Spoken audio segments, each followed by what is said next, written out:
องงานไปโซโตอยู่ด้านหน้าและยับไปอยู่แจเพื่อให้มันได้สาวคน ชั่วบึ้งไปบึ้งมาแล้วนะคือกันหมด หมายเลขทวิตได้แก่หมายเลข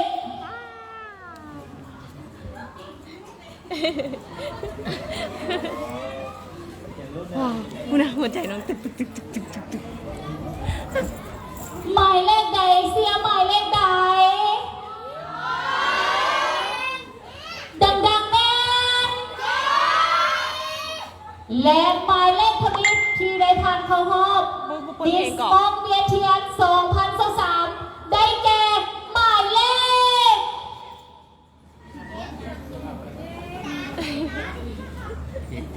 หมายเลข5นางเบาคางขอเสียงตบมือส่งเสริม ยับ อยากออกเลยนึง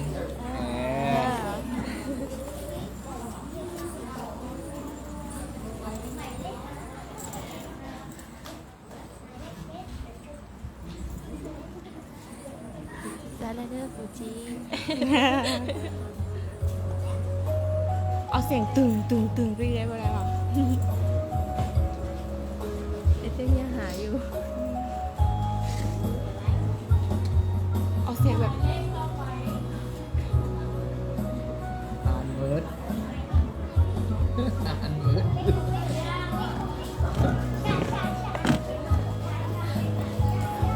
máy đi theo máy tôi biết sai hay máy tôi biết sai con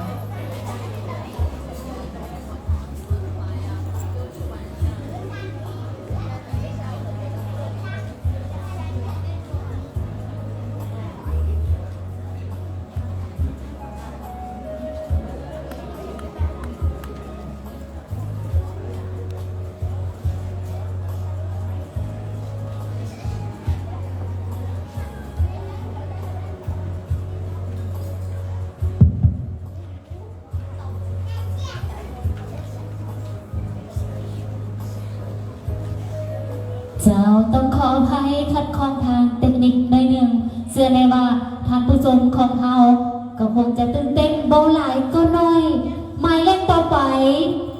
เสียงหมายเลขใดดังๆแน่และหมายเลขต่อไปได้แก่หมายเลข26นางนาลีลีขัวใจขอเสียงตบมือส่งเสริม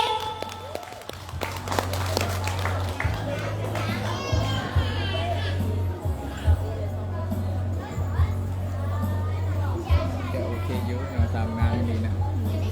เดี๋ยวบอกจะดังมือด้วยหน่อย ต้องติ๊กต๊อก หมายเลขต่อไปได้แก่หมายเลขใดจะเป็นหมายเลขในใจของบรรดาท่านหรือบ่หมายเลขที่ได้ผ่านเข้ารอบมิสมองเดียเทียน2023ได้แก่หมายเลข18นางปังเล่าขอเสียงตบมือส่งเสริม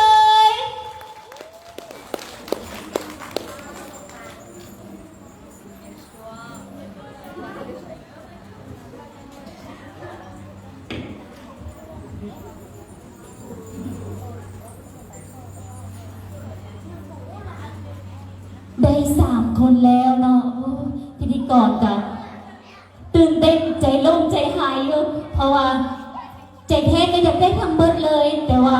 เวทีของพวกเขามีตำแหน่งเพียงแต่20 ตำแหน่งเท่านั้นเนาะที่จะได้ผ่านเข้ารอบเพราะฉะนั้นเขามาลุ้นนำกัน และหมายเลขต่อไป ที่จะผ่านเข้ารอบ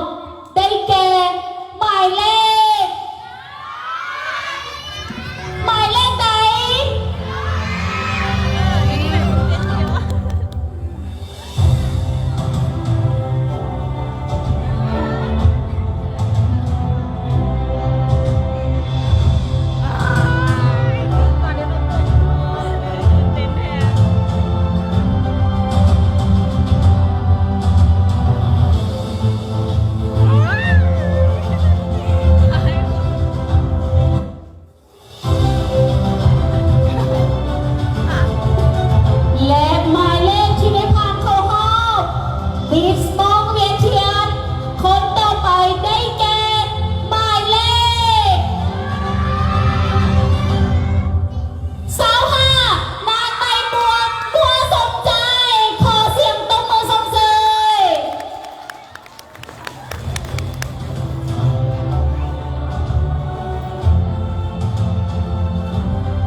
เขามาลุ้นกันต่อไป ว่าหมายเลขใดที่จะได้ผ่านเข้ารอบสาวคนสุดท้ายของมิสมองเวียนเทียน2023เสียหมายเลขใด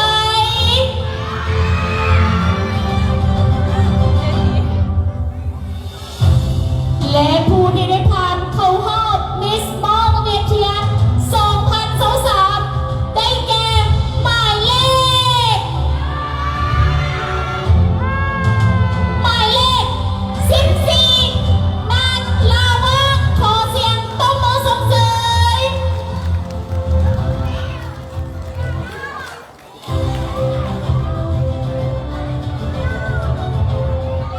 เสื้อแนว่าน้องๆนางสาวทุกหมายเลขของพวกเขางามและมีความสามารถหลากหลายอีหลีเห็นให้ครั้งนี้กรรมการของเขาก็หนักใจพวกหลายก็น้อย แต่เขาก็ต้องได้ตัดสินใจเพราะว่าเขาจะเลือกเพียงแต่สาวหมายเลขเท่านั้น ให้เขารู้เรื่องนะ และหมายเลขต่อไป หมายเลขใดทุกค ได้ นหมายเล แก่ ขใด หมายเลข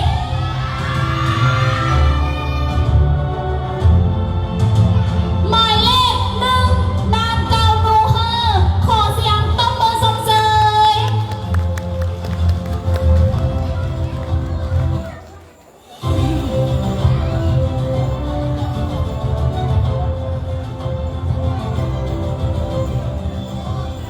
คนต่อไปที่จะได้ผ่านเข้ารอบสาวคนสุดท้ายของมิสมองเวียนเทียนได้แก่หมายเลขใด หมายเลขอย่างก่อน หมายเลขใด เฮ้ย15 หมายเลขที่ได้ผ่านเข้ารอบคนต่อไปได้แก่หมายเลข12นางดาราลีลีโนหรือขอเสียงตบมือส่งเสริม โอ้เลยน้องหินคนละคนแน่อย่ามันหาเดี๋ยวเราแก้เอง และหมายเลขต่อไปที่ได้ผ่านเข้ารอบสาวคนสุดท้ายของมิสมองเวียนเทียน2023ได้แก่หมายเลข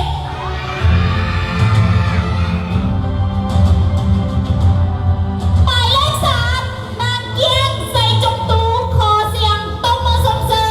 ม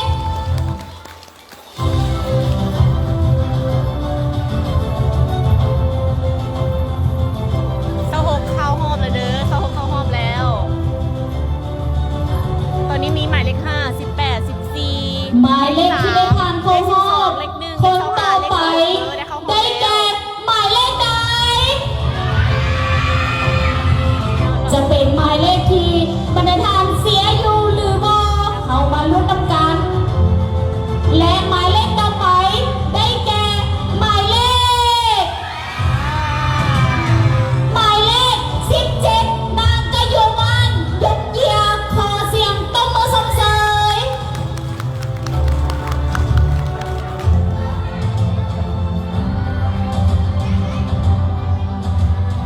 และหมายเลข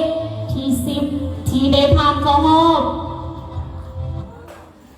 มิสมองเวียนเทียน2023ได้แก่หมายเลขหมายเลขใดหมายเลข4นางน้ำฝนลีขอเสียงตบมือส่งเสริม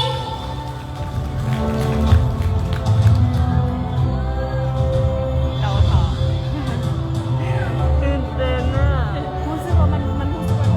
เป็นอันเบอร์เขาเรารู้สึก เฮ้ยพิธีกรกับใจเต้นใจหายเขาเดินทางมาครึ่งทางแล้ว ยังอีก10หมายเลขที่จะได้ผ่านเข้ารอบเป็นสาวน้องนางสาวรบกวนน้องนางสาวงามทันสาวของเรานำมาด้านข้างเวที และหมายเลขต่อไปที่จะได้ผ่านเข้ารอบมิสมองเวียนเทียน2023ได้แก่หมายเลข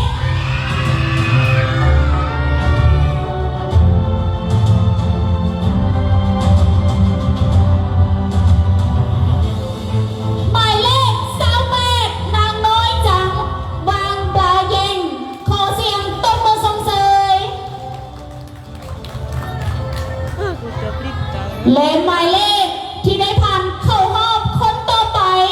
ได้แก่หมายเลขใด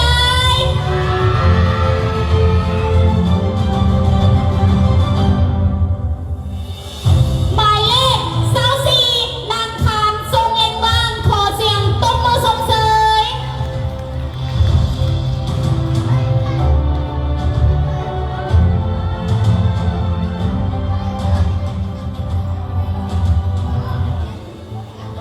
12แล้ว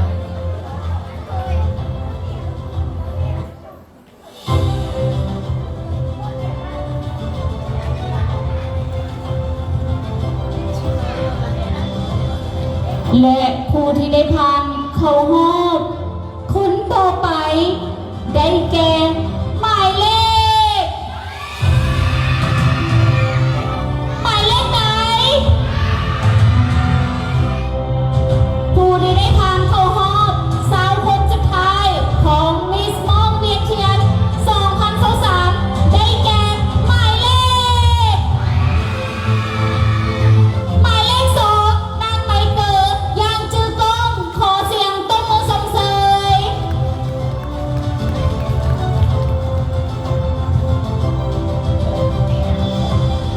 ก่อนเจ็ด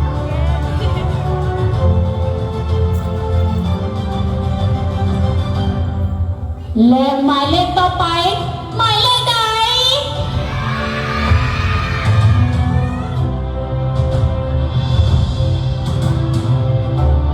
หมายเลขที่ได้ผ่านเข้ารอบสาวคนสุดท้าย ได้แก่หมายเลข 10นางปาส้มปายี่จัวลืมหัวขอเสียงตบมือส่งเสย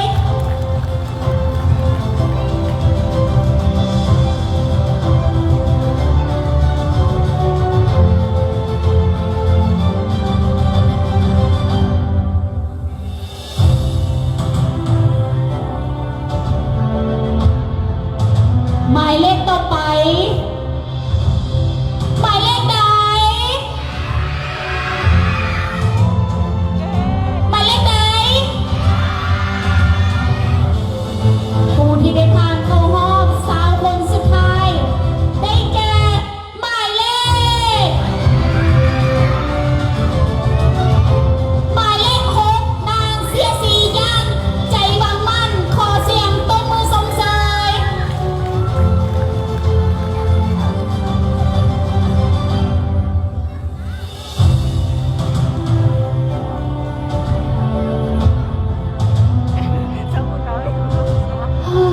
พิธีกรกำลังใจเนาะตื่นเต้น เรา11ก่อน เลขหมายเลขที่ได้ผ่านเข้ารอบสาวคนสุดท้าย ได้แก่หมายเลข หมายเลขใด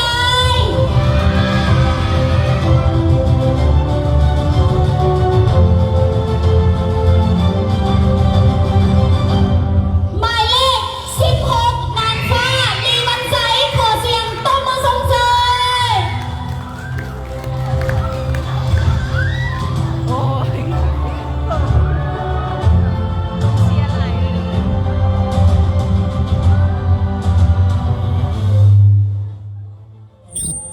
11ยังเทื่อเด้อยังไม่ได้เข้าเทื่อ เดี๋ยวพิธีกรขอเวลานอกแป๊บนึง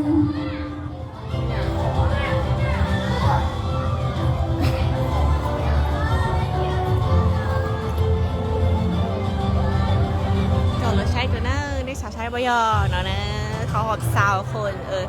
แต่ชิน้อยยังคนไล่ออฟล้อจออีเก่าก็อ๋อกับเราก็ดอไล่กับจอเรื่องนะยังคนไล่กับจอเรื่องนะเสือปล้อเรื่องหนึ่งซื้อนะได้ตีเอาตัวเตานะเมื่อหมายเลขจีเก่ายีเก่าปล้อหมายเลขเป๊หมายเลขปล้อหมายเลขหนึ่งเก่าปล้อหมายเลขอ้อหมายเลขเก่าจอหมายเลขจอหมายเลขเก่าหมายเลขหนึ่งเก่ายีหมายเลขเก่าชาหมายเลขเก่าอ้อหมายเลขสูตรอีหมายเลขหนึ่งเก่าชีเท่หมายเลขหนึ่งเก่าจอเนื้อได้พันเข้ารอบเหรอชัวร์เพียงแค่4หมายเลขเดียว4หมายเลขสินะหมายเลขภาษาโมโมว่า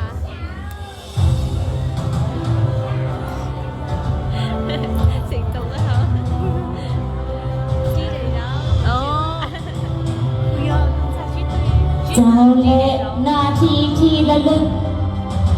ก็ได้มาถึง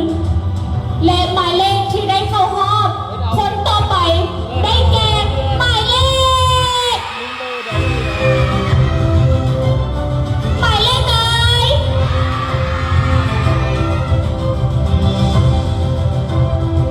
หมายเลข7นางกันนิกาไซนาโลขอเสียงตบมือส่งเสริม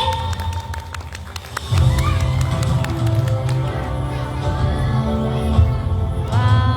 ว โดอีซะ สำหรับน้องๆที่โบได้เนาะก็บ่ต้องเสียใจเนาะเพราะว่าปีนี้โบได้ก็มาประกวดปีหน้า เบอร์ซาโคดนะ เราเดินทางมาใกล้จะสุดแล้ว เบอร์ซาโคด จุดประสงค์ หมายเลขที่จะได้เข้ารอบคนต่อไป หมายเลขใดกองเชียร์ทางพูดมาหมายเลขใด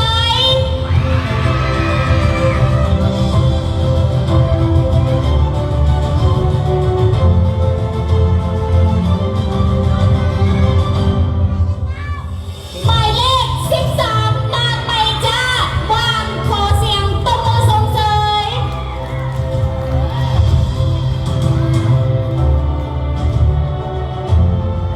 ไปเด้อเบอร์ซาโคดเด้อ และหมายเลขต่อไป ที่จะได้ผ่านเข้ารอบมิสมองเวียนเทียน 2023 สาววงสุดท้าย ได้แก่หมายเลข หมายเลขใดก็ได้ยินเอ่ยพลอยโพด เอาวงแล้วก็หมายเลขหนึ่ง หมายเลขที่จะได้ผ่านเข้ารอบสาววงสุดท้ายของมิสมองเวียนเทียน 2023 ได้แก่หมายเลข สาวเอ็นนางลินดาเฮอขอเสียงตบมือส่งเสริม หมายเลขสุดท้ายเป็นหมายเลขเลขสุดท้ายเป็นหมายเลขแบบว่า เมื่อใดวะไปเบิ่งอีกเบอร์หนึ่งไปถึงไปเบิ่งเบอร์หนึ่งอีก ตื่นเต้นเนาะตื่นเต้นกับน้องๆเพิ่นภาวนาให้เป็นผู้ใด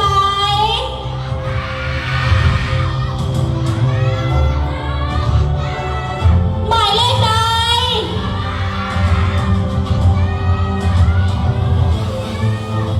ที่เหลือถ้าบ่ได้เข้ารอบเอาให้พิธีกรได้บ่หมายเลขสุดท้าย ที่จะได้ผ่านเข้ารอบสาวคนสุดท้าย ได้แก่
ที่เราคัดเลือกได้สาวน้องนางสาวแล้ว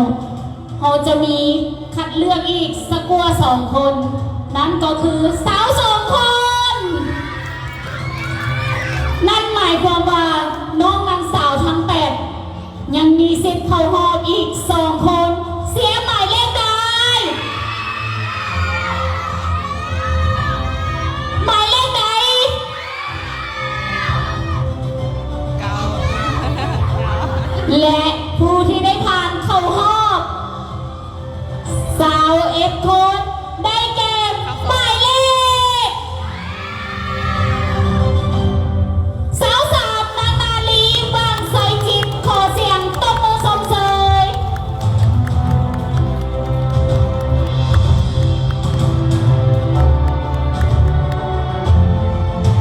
ยังอีก1 หมายเลขเท่านั้นที่จะเป็นหมายเลขสำรองคนที่ 2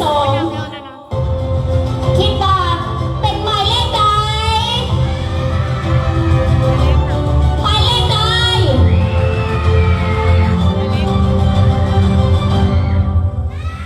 และผู้ที่ได้ผ่านเข้ารอบสำรองคนที่ 2ได้แก่หมายเลข27นางลาตีเฮอร์บ่ามัวขอเสียงตบมือส่งเสย และนี่ก็คือโซมหน้าของน้องนางสาวงามทั้งสาว2 คนที่ได้ผ่านเข้ารอบในครั้งนี้ขอเสียงตบมือส่งเสยเพื่อเป็นกำลังใจให้น้องๆเพิ่นได้ผ่านเข้ารอบต่อไปอีกครั้งหนึ่งและขอเสียงตบมือส่งเสยให้แก่บรรดาน้องนางสาวที่บ่ได้ผ่านเข้ารอบในครั้งนี้ขอเสียงตบมือส่งเสยอีกครั้งหนึ่งและขอเรียนเชิญน้องนางสาวของพวกเราพักผ่อนใดส่วนน้องนางสาวทั้งสาว2 คนเมนให้อยู่ถึงเวทีเพราะว่าเขาจะมีการจับนับเบอร์และมอบสายสะพายว่าใครจะได้หมายเลขใด ขอเรียนเชิญนางสาวเผ่ามงของพวกเขาปี2020และ2019ขึ้นมาเนาะ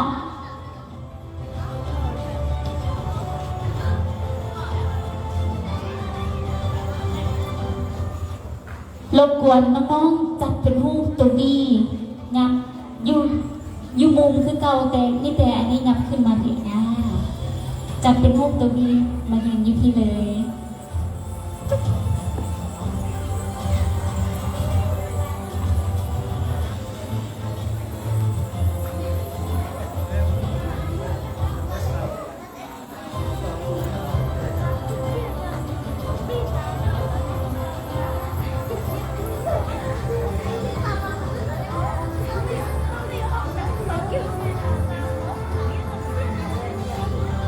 เดี๋ยวขอเวลาให้เพื่อนจัดสถานที่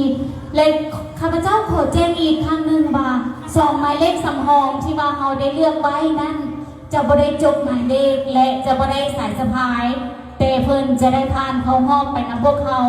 ถ้าแม่นว่าหมาย1 ใน 20หมายเลขใดหากติดภารกิจสำคัญหรือว่าบ่สามารถมาเข้าร่วมประกวดนำพวกเขาได้นั่นหมายความว่า1 ใน 2หมายเลขสำรองที่เขาเลือกไว้นั้น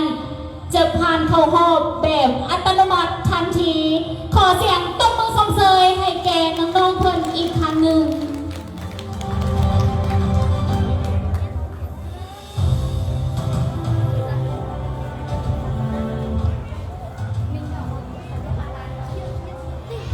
และท่านประธานเพิ่นบอกว่าสำหรับน้องๆนางสาวที่ว่าบ่ได้ผ่านเข้ารอบอย่าเฝ้ากลับเพราะว่าเขาจะมีรางวัลพิเศษมอบเป็นของขวัญให้แก่น้องๆเพื่อว่ามาปีนี้บ่ได้ปีหน้ามาสมัครอีกเพราะว่าท่านประธานเพิ่นบอกว่าอย่าเฝ้ากลับเขาจะมีของรางวัลมอบให้เด้อ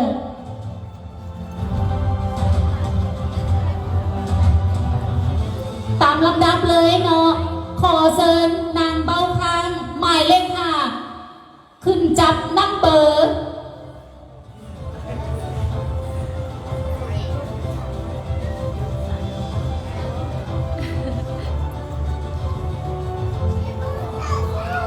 หมายเลข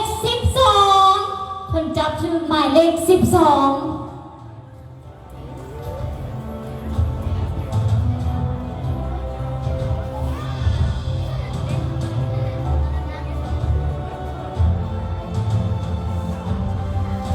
เคยคิดเบอร์นั้นไม่ดีติดสายสะพายป่ะ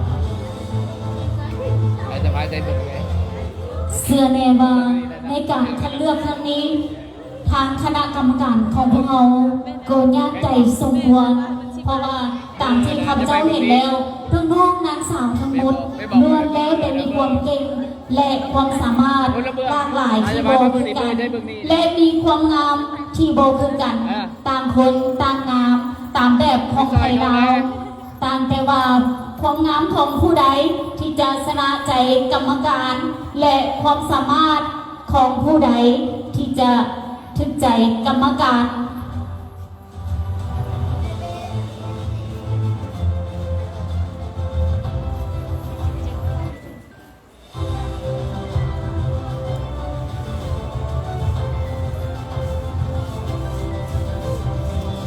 ฝึกต่อไปเลย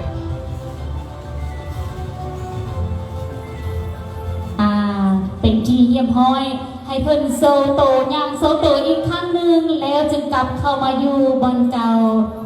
ขอเสียงตบมือส่งเสริมให้น้องเพิ่นอีกครั้งหนึ่ง ขอเสริญหมายเลขต่อไป นางลีครัวใจ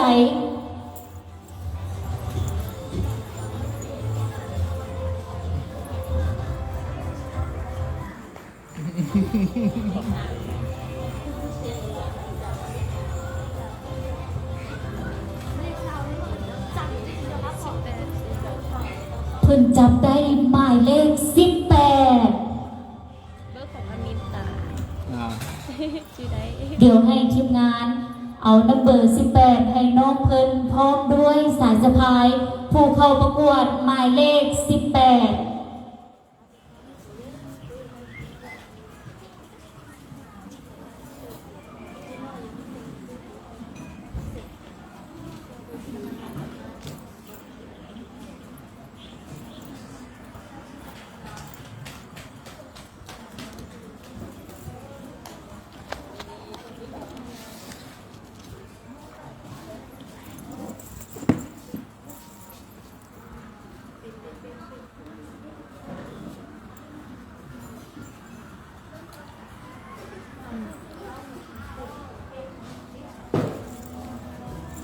อ่านต่อไปเลยละอ่านต่อไปเลยมันจะทราบเพื่อ ขอเสียงตบมือส่งเสริมให้น้องเพิ่นอีกครั้งหนึ่ง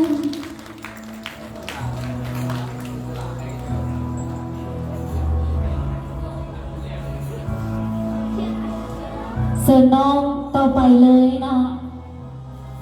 คือนางปักเล่า ขอเสิร์จบหมายเลข และขอเสิร์บรรดาน้องๆหลังจากน้องนางปักเล่าเพิ่นได้จบหมายเลขแล้ว ขอเสิร์นางไม่มัวสมใจ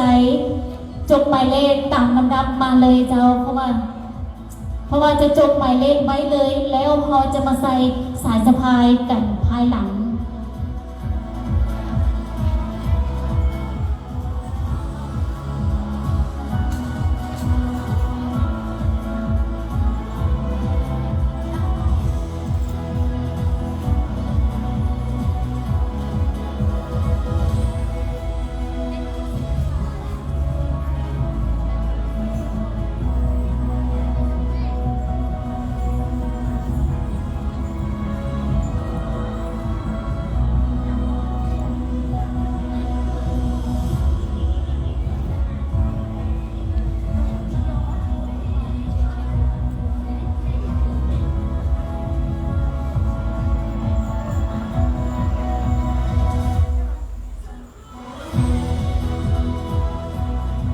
สำหรับน้องนักสาวคนใดที่ได้จบหมายเลขแล้ว ให้ไปใส่สายสะพายด้านหน้า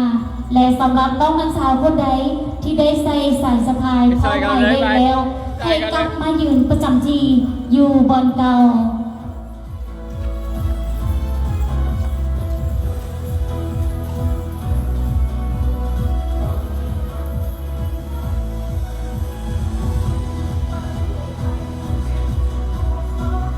ข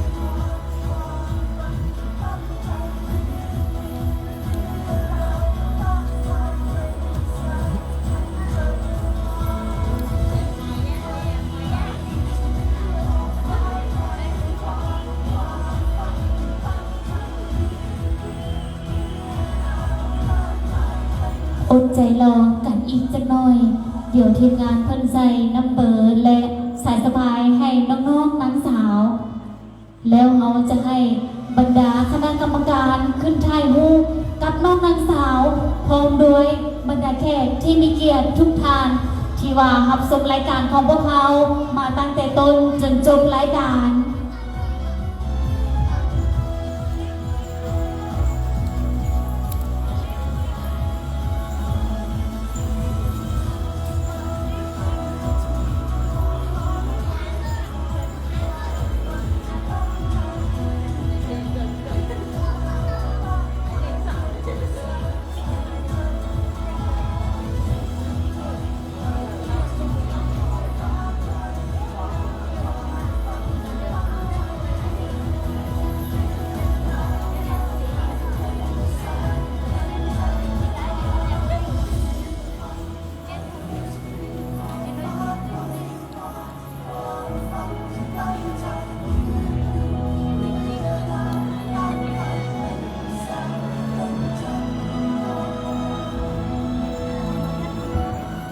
อีกครั้งหนึ่งเนาะสำหรับน้องนางสาวที่ได้ผ่านเข้ารอบทั้งสองคนเนาะหลังจากนี้ไป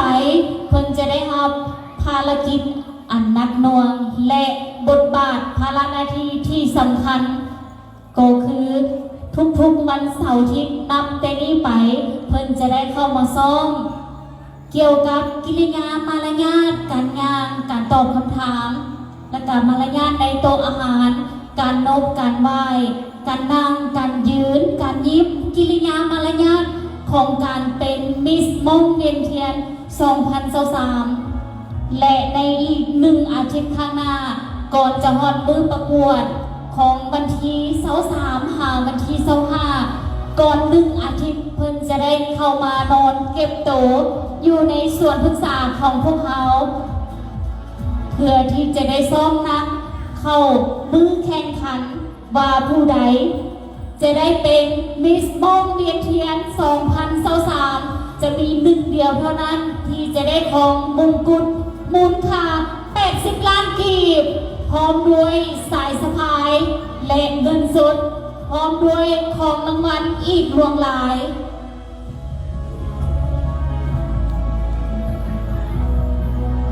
สำหรับบรรดาแขกที่มีเกียรติที่อยู่ทางหน้าเวทีหรือว่าอยู่ทางบ้านนับแต่นี้ไปน้องนางสาวของพวกเขาจะได้อัพรูปขึ้นอยู่เพจ Facebook ของส่วนปรึกษาและของมวลดอลลาร์เพื่อรับการโหวตสำหรับบรรดาแขกที่มีเกียรติท่านใดที่อยากให้กำลังใจน้องนางสาวของพวกเขาอย่าลืมเข้าไปกดโหวตให้แกน้องๆของพวกเขาได้อยู่ที่เพจมวลดอลลาร์หรือเพจ Facebook ของส่วนปรึกษา1 โหวตต่อ 1 คะแนนมาให้กำลังใจกับน้องๆเพิ่นและมาติดตามนำกันว่าแม่น้องคนใดที่จะได้รับรางวัลป๊อปปูล่าโหวตเสียหมายเลขใดก็อย่าลืมเข้าไปกดไลค์กดแชร์และกดโหวตให้แก่น้องๆทั้ง3 คนของพวกเขา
และนี่ก็คือโซมหน้าของน้องนางสาวทั้งสาวหมายเลขและอีก2 คนสำรองที่ได้ผ่านเข้ารอบคัดเลือก20 คนขอเสียงตบมือส่งเสริมอีกครั้งหนึ่ง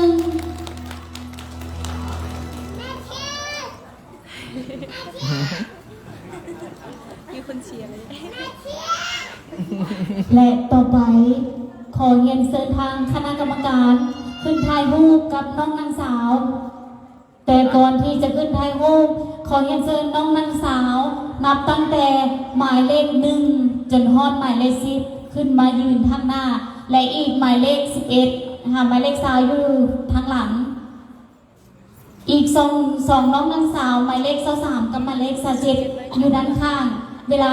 คณะกรรมการขึ้นถ่ายรูปให้เพิ่นอยู่ข้างกลางและโยลงขอเรียนเชิญนับแต่หมายเลข1ค่ะหมายเลข10เลยยืน หนึ่ง หมายเลข2ไปจนฮอดหมายเลข10พุ่นเลย3 4 5 6หมายเลข7และหมายเลข8หมายเลข9และหมายเลข10 เก้า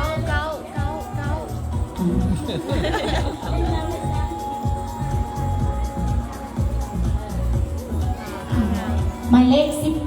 12 13เรียนไปต่อเลย เดี๋ยวรบกวนน้องๆถอยขึ้นหลังอีกน้อยนึงอีกคนละ2 ก้าวโอเคค่ะหมายเลข5ยับมาหมายเลข6ยับไปเพื่อให้คณะกรรมการได้อยู่ด้านข้างและหมายเลข23มาอยู่ด้านข้างนี้หมายเลข27อยู่ด้านข้างนี้ยับมาอีกเพราะเราจะเอาตัวนี้เป็นหลักเลย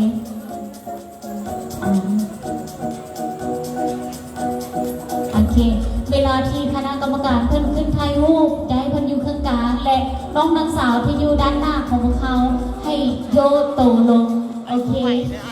ขอเรียนเชิญทางคณะกรรมการขึ้นถ่ายรูปกับน้องนางสาวทั้ง22หมายเลขขอเสียงตบมือส่งเสริม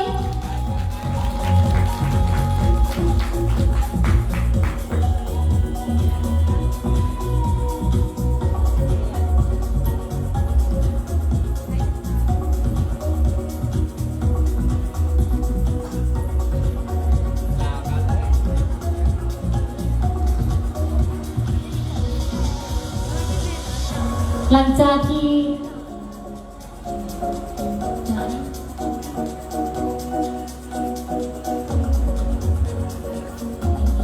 ากที่ข้าพเจ้านับ1 2 3ในทางหน้าให้โยลง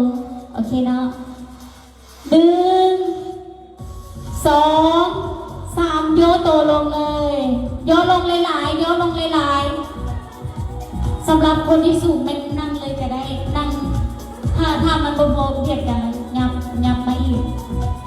ยับไปอีกเพื่อให้หมายเลขโอเคโยลงนั่งโยลงเลยเพื่อจะได้เห็นหมายเลขข้างหลัง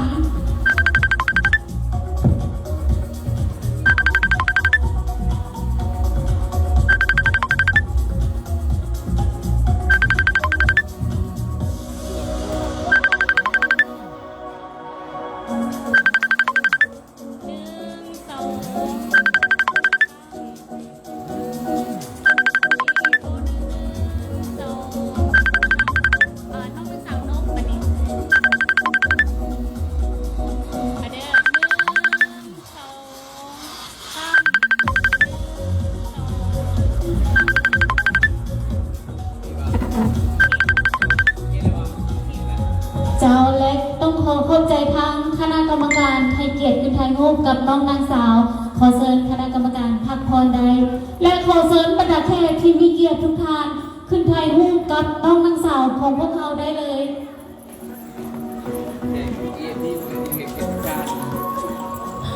ขออภัยเนาะแขก VIP ทุกท่านขึ้นถ่ายรูปกับน้องนางสาวของพวกเขาได้เลยขอเรียนเชิญ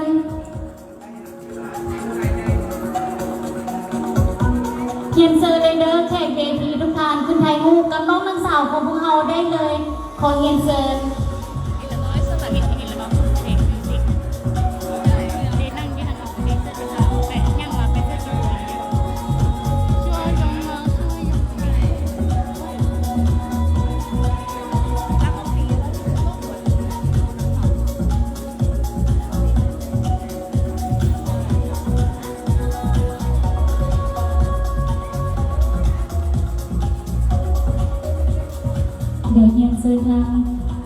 VIP ของเขาขึ้นถ่ายรูปกับน้องนางสาว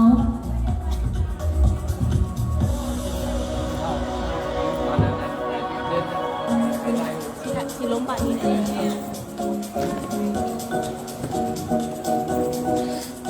เดี๋ยวเราโยกลงอีกข้างหนึงเนาะเดี๋ยวให้เพิ่นเข้ากันยับอีกค่อยๆด้วยเดี๋ยวตกพอถ้าพอsubject ขึ้นมาทางหน้านี้เพื่อว่าเดี๋ยวจะตกพวกเราโยกลงนั่งลงเลย1 2 3ยิ้มงามๆโอเคงามขออีกภาพหนึ่งนกแน่1 2 3โอเคงามหลายขอขอบใจทานแขก VIP ที่ให้เกียรติขึ้นถ่ายรูปกับน้องนางสาวของพวกเขาขอเชิญพักผ่อนได้ขอเสียงตบมือส่งใจอีกครั้งหนึ่งหวังว่าน้องๆนางสาวทั้งสองคนอาจจะถึงใจบรรดาแขกที่มีเกียรติทุกท่านหรือว่าบ่หลายก็น้อยเนาะและขอเรียนเชิญพ่อแม่พี่น้องหรือว่าไอ้เลยน้องลูกบ้านน้าอาที่ว่ามาเสียน้องๆเพิ่นขึ้นถ่ายรูปรวมกับน้องๆเพิ่นเพื่อเก็บไว้เป็นที่ระลึกได้เลยขอเรียนเชิญขอเรียนเชิญ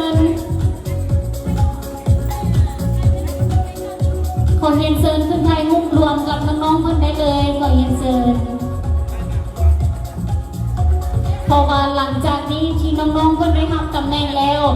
หลังจากแล้วการประกวดนี้น้องๆเพิ่นยังบ่ทันได้กลับเพราะว่าเพิ่นต้องได้อยู่กับพวกเราเพื่อประชุมและถ่ายรูปอีกครั้งหนึ่ง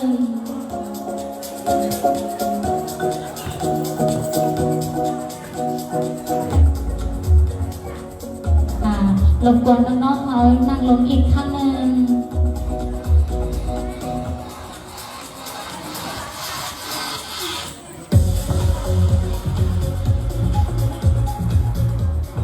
ยิ้ม1 2 3นกอีกบ้านหนึ่ง1 2 3ขอเสียงตบมือส่งใจอีกครั้งหนึ่งเชิญน้องๆเพื่อนยับเข้าหากันเลย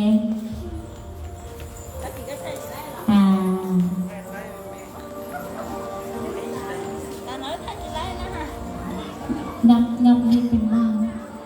ให้เป็นบ้านให้เห็นบ้านทางหลังอันนี้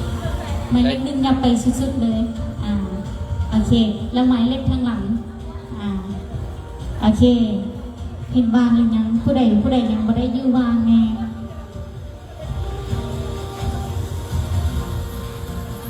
โอเคประมาณนี้และนี่ก็คือสมหน้าของน้องนางสาวทั้งสาวหมายเลขและอีก2 คนสำรองสุดท้ายที่ได้ผ่านเข้ารอบเพื่อไปซิงมงกุฎมูลค่าหลายกว่า80 ล้านกีบและของรางวัลพร้อมด้วยสดอกไม้และเงินสดก็ไปย่อล้มในไทยหูอีกวันนึงให้ยันจะไทยร่วมกันอีกวันนึงแต่ว่าเขายึดมาถึงวางนะน้องไปจัดถึงวาง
ย่อลงท้ายหูบันนี้นะ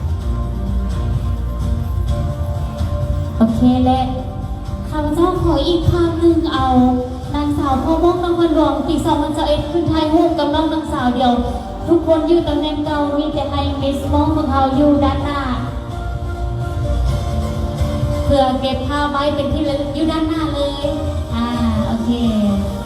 มันบนกลางอาจจะอยู่กลาง โอเค ให้ยับออกจากด้านลาวนั่นนึงบนด้านหลังบ่เห็นหน้าข้างหลัง โอเคโอเคถ่ายเลย ย่อทั้งหน้าย่อล ข้าง ง หน้าย่อลงน้อยหนึง นางงามมาต้อง ห ย่อ นึ่งสองสาม ย่อลงอีกนะนึง อีกบานหนึ่งเนาะเดี๋ยวเขาจะนับ1 2 3แล้วจึงย่อลงพร้อมกันเนาะเพราะว่ามันจะค่อยบ่มีคนย่อคนนั่งฟังเสียงเนาะ1 2 3ย่อลง1 2 3 1 2 3โอเคเข้าใจน้องนางสาวทั้งสาว2 คนและเข้าใจมิสมองที่ให้เกียรติถ่ายรูปกับน้องนางสาว แล้วบัดนี้ให้ย่อลงอีกบัดนึงให้เขาเจ้าเบอร์เนี่ย และขอเก็บอีกภาพหนึ่งจะเป็นภาพรวม จะเป็นการย่อเทื่อสุดท้าย หลังจากที่ข้าพเจ้านับเม่นให้ย่อลงเพื่อเราจะได้ถ่ายภาพรวม1 2 3ย่อตัวลง ลุกขึ้นได้และวันนี้ขอทานมและย่อตัวลง1 2 3ย่อตัวลงโอเคลุกขึ้นได้ขอเสียงตบมือส่งเสริมอีกครั้งหนึ่งเจ้าเลนนี่ก็คือโซนหน้าของน้องทั้งสาวทั้งสาว2หมายเลข1 ในสาวถ้าหมายเลขใดที่ว่าติดภารกิจสำคัญหรือว่าบ่สามารถมาประกวดเข้าร่วมประกวดกับทางกองประกวดของพวกเราได้นอกจากว่าเหตุผลนั้นจะเหมาะสมและเป็นที่ยอมรับเขาจึงจะให้น้องคนนั้นได้สละสิทธิ์ได้และอีก2หมายเลขที่ได้ผ่านเข้ารอบมาจะเข้าแบบอัตโนมัติทันทีเลยและอีกครั้งหนึ่งสำหรับน้องนางสาว2หมายเลขที่เขาได้เอาเข้ามาสำรองเพื่อนจะได้เคลื่อนไหวกิจกรรมนำพวกเขาไปจนกว่าจะจบการแข่งขันและหลังจากที่จบการแข่งขันเพื่อนก็จะได้บรรจุเข้าเป็นมิสมองเกมเชียนนำพวกเขาเส้นเดียวกันขอเสียงตบมือส่งเสริมโบสพอเต1 ใน 7ทั้งสาวน้องนางสาวที่เขาเลือกเอา1 ใน 7แต่สาว2น้องนางสาวปัจจุบันเพิ่นได้บรรจุเข้าเป็นมิสมองเวียนเทียน2023อย่างเป็นทางการขอเสียงตบมือส่งเสริมหลังจากนี้เพิ่นจะได้ปฏิบัติภาระหน้าที่และภารกิจเพื่อให้บรรดาเขาเรียนมาสนให้พี่ๆน้องๆที่ตั้งตาตั้งใจเสียโบให้เสียกำลังใจและเอามาลุ้นนำกันว่านับเต็มนี้ไปน้องๆทั้ง22 คนควรจะมีการเปลี่ยนแปลงและพัฒนาใดๆผู้ใดที่จะเป็นคนของมงกุฎหลายมูลค่าหลายกว่า80 ล้านกีบพร้อมด้วยเงินสดดอกไม้และของรางวัลอีกหลายอย่างเช่นเดียวกันขอเสียงตบมือส่งเสริมและขอเชิญน้องทั้งสาวทั้งสาย2หมายเลขพักพรได้ขอเรียน ไม่ได้ เชิ อู ญ ไม่ได้อูแล้วก็ให้รางวัลนั่นดูที่ตกกันเลย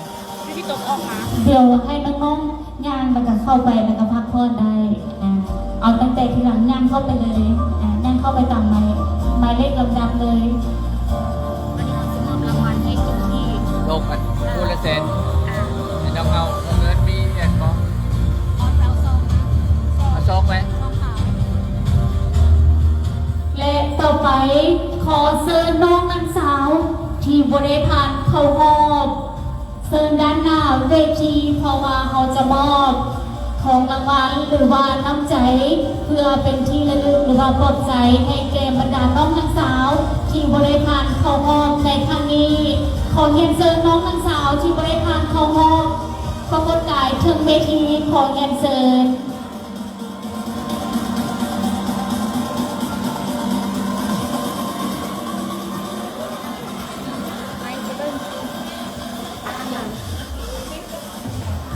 เดี๋ยวให้น้องๆ ที่เพิ่นบ่ได้ผ่านเข้ามอบขึ้นด้านหน้าเวทีก่อนเนาะเพราะว่าเราจะได้มอบรางวัลปลอบใจให้แก่น้องนักสาวที่เพิ่นบ่ได้ผ่านเข้ารอบในครั้งนี้แต่ก็บ่ต้องเสียใจเพราะว่าครั้งนี้บ่ได้ก็บ่เป็นหยังเพราะว่าครั้งนี้เราจะได้ประสบการณ์และได้การเรียนรู้หลากหลายอย่างกันอีหลีและครั้งต่อไปปีหน้ามาสมัครใหม่เพราะว่าเวทีของพวกเขาถึงจะเป็นเวทีน้อยแต่มีคุณภาพและพวกเขาจะได้จัดการประกวดขึ้นได้ทุกๆปี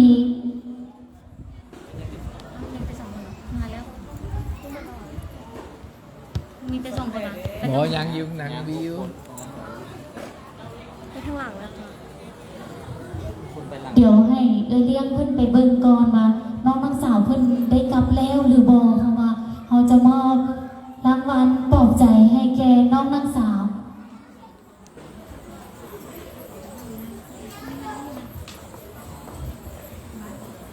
ใส่ไปไว้ อันนี้ให้ใส่มอบ น้องมอบเลยเอาให้ดีกว่ากันนะแล้วมอบ มันน้องบ่งาม ยัยคนงามบ่จำเป็นต้องงาม เดี๋ยวให้น้องนักสาวยับเข้าใกล้ๆหากันเลยยับไปด้านข้างเลยสำหรับน้องนักสาวที่บ่ได้ผ่านเข้ารอบก็บ่ต้องเสียใจเนาะเพราะว่าข้าพเจ้าก็เห็นได้ว่าทุกคนมีความงามและมีความสามารถหลากหลายกันอีดีเฮ็ดให้กรรมการของเขานักใจบ่หลายก็น้อยแต่ว่ามันก็จำเป็นเนาะเพราะว่าพวกเขาต้องได้เลือกเพราะว่าที่นั่งของพวกเขาก็มีเพียงแต่สาววันนั่งเท่านั้นและอีก2คนก็เป็นสำรองเนาะและต่อไปข้าพเจ้าขอเรียนเชิญมิสมองเวียนเทียน2021ขึ้นมอบของรางวัลหรือว่าขึ้นมอบรางวัลปลอบใจให้แก่บรรดาน้องนางสาว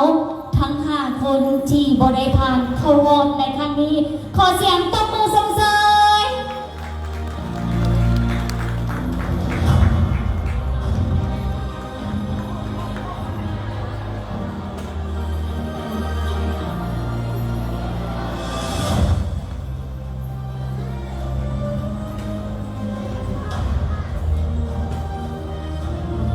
เชื่อแน่ว่าน้องๆทั้ง5คนเพิ่นมีความงามและมีความสามารถมีความฉลาดที่เป็นเอกลักษณ์ของไทยลาวอยู่แล้ว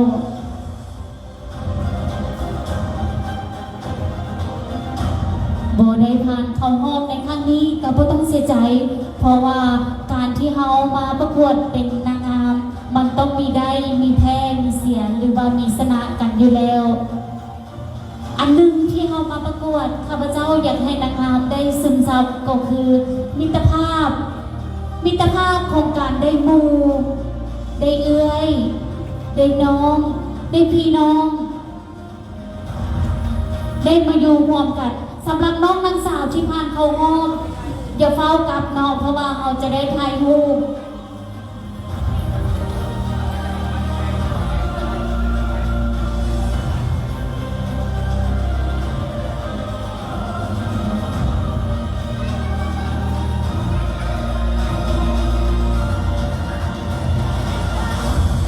ขอบใจมิสมองเวียนเทียน2021และขอบใจบรรดาน้องนางสาวที่บริพันธ์เก่าห้องขอเชิญพักพรใดและท่านผู้ชมมาฮอดนี้รายการของเราก็ได้จบลงเพียงเท่านี้การคัดเลือกผู้เข้าประกวดที่ผ่านเข้ารอบ20คนสุดท้ายและอีกสำรอง2คนก็ได้จบลงไปและนับแต่นี้ไปบรรดาแขกที่มีเกียรติทุกท่านอย่าลืมเข้าไปโหวตให้แกน้องๆนางสาวของเขามักไผ่เสียไผ่ก็อย่าลืมโหวตได้มาวันนี้รายการของเขาก็ได้จบเพียงแต่เท่านี้อวยพรให้บรรดาคณะกรรมการให้บรรดาแขกผู้ที่มีเกียรติทุกท่านและให้พ่อแม่ลุงป้าน้าอาหรือว่าไอ้เอ้ยพี่น้องทุกคน